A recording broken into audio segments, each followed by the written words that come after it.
Hello, thank you for joining. Today I wanted to talk about I'm doing a little series on menopause and my experience with it. And today I wanted to talk about brain fog that happens with menopause. And I was actually just watching a video earlier today, and it was done on the Today Show, and it was called "What is Menopause Brain and How Can People Navigate It?" And it's and what for sure is it's a real thing. And for me, it was something that another thing that I had no idea, okay, this can happen.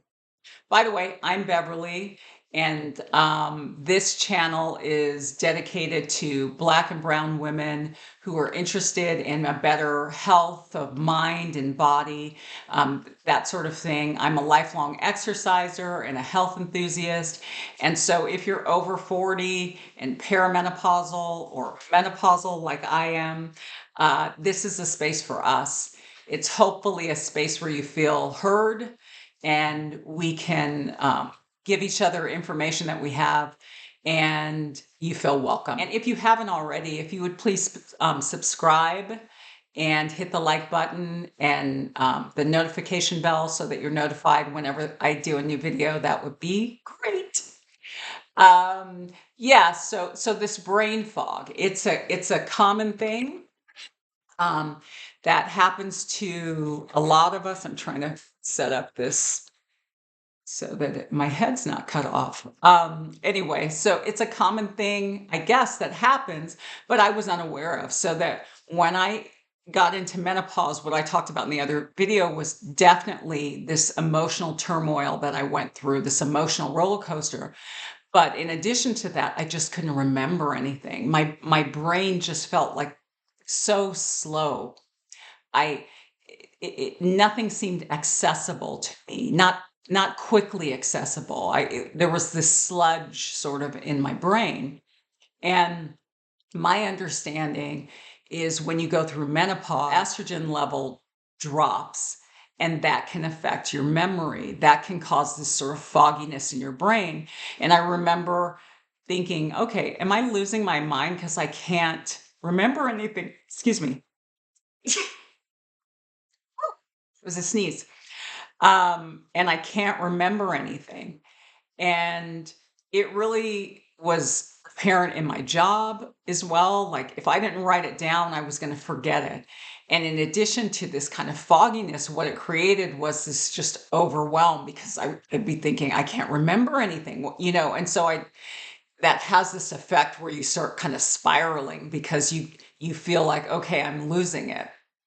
And so when I did find out that that was a symptom, again, it's a relief. It's a relief that, okay, I can get my memory back. And for me, I started on hormone replacement therapy, HRT, bioidentical hormones is what I use. And once you start that, it can definitely improve this brain fog that you're having. And it did for me. It definitely improved that for me. But I was thinking about just habits that we have that also affect our memories and or a habit that I have. It's like when you go online, right? And the other day, this happened to me literally 2 days ago. I went to YouTube for a particular reason.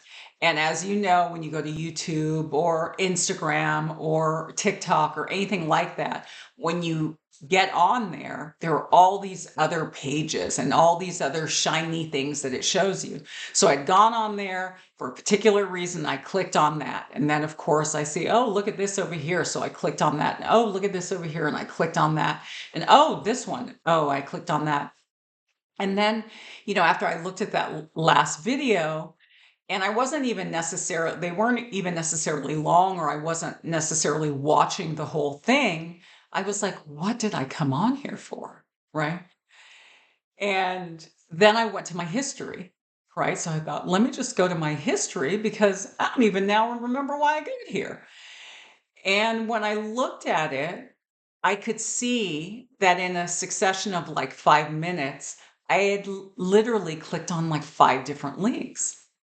And so, it occurred to me this starting and stopping. Oh, I'm going to go over here. Oh, wait, there's something over here. Oh, wait, there's something over here. Like, this kind of motion that most of us at this point do all the time, where we're not going from point A to point B. We're making all these little stops on things that we had no idea that we were going to stop to look at or read or listen to. And so that can't be good for your memory.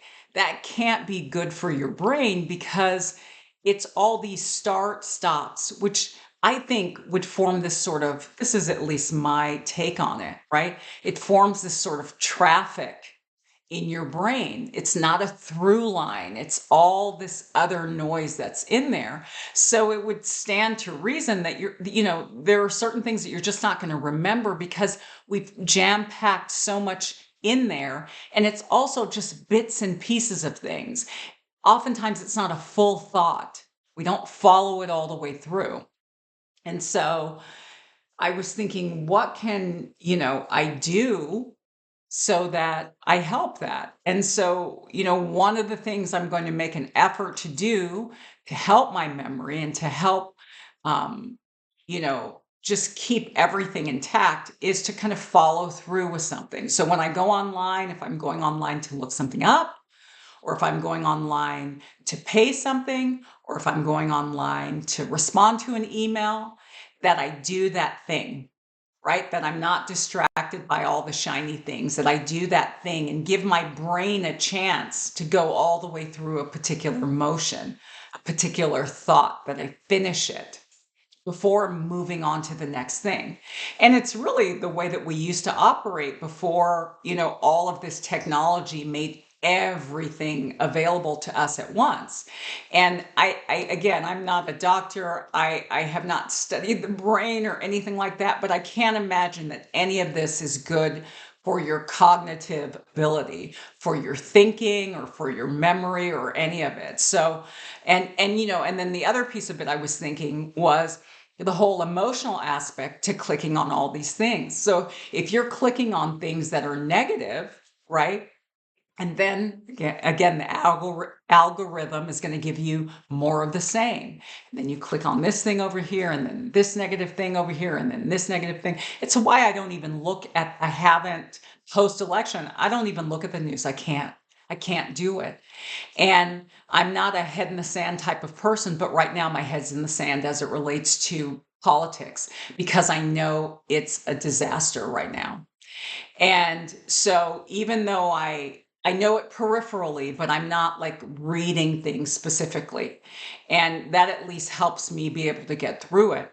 But it's like if you spend a lot of time doing all of those negative stops, again, to equate it to kind of traffic, now you're in traffic with all this road rage, right? All these people with road rage. That not only, again, because you're going to all the different places, affects your brain's ability to follow through with a thought.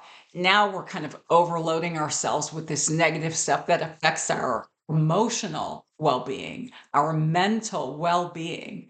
And so I think for myself, I'm just going to try my hardest to be more conscious of that, to be more deliberate when I go online, to finish a thought and to finish one action before moving on to the next. And I have to say, it's probably going to be very hard, right? It's probably going to be very hard because I'm already uh, out of practice of doing that. I'm already out of practice, but I'm going to try. And if you have any questions about it, or if you have a similar experience, I'd love to hear about it. Please leave it below in the comments or ask me. If there's something that you want to ask me, please do. And thank you so much for watching. Please subscribe, like, hit the notification bell, all those things.